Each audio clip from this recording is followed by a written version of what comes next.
Yung first trade, ngayong May 7, si Virtual USDT. Ito yung tinitingnan natin.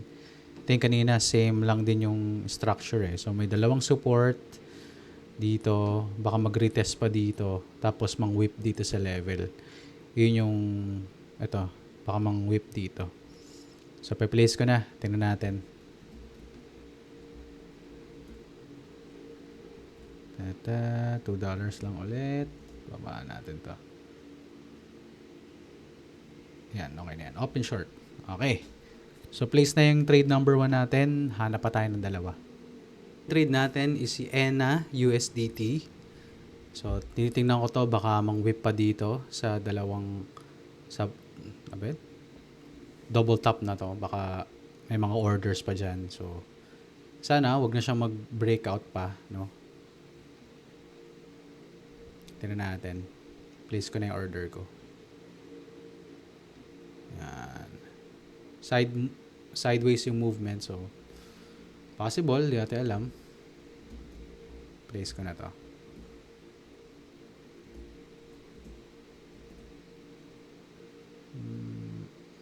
Okay. Kung sideways yung movement, pwede. Support and resistance yung setup. So, support, resistance. So, dito ako nakaabang kasi nagpo-pullback naman siya. Pag dito kasi, parang, Pero sige, okay na yan. Hanap pa tayo ng last na trade. Okay, down to our last trade. So, ang last trade natin is si Cerebro USDT. Tingnan natin, baka mag-touch pa dito. Sa support level, maging resistance tong support area na to.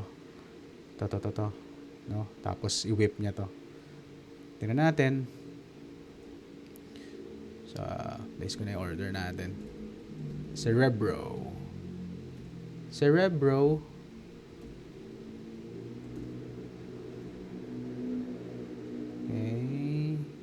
Okay.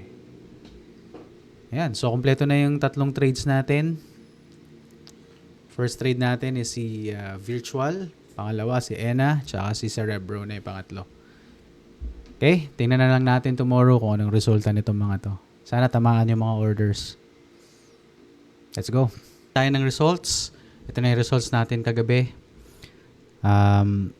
Yung trade 1 natin is si Virtual USDT. Yan natin. Nangyari sa kanya. Virtual. Nangyari sa'yo, Virtual. Dito ako nag-sell kanina. Kasi 8 AM na nito eh. Itong mga oras na to eh. Yan. 8 AM na siya. So, wala. Talo din if ever eh. So, close ko na siya. Although, yun nga, may profit naman. Pero, talo pa rin yan if ever. No? So, yung second trade naman natin is si Cerebro. Si ENA USDT pala muna. ENA USDT.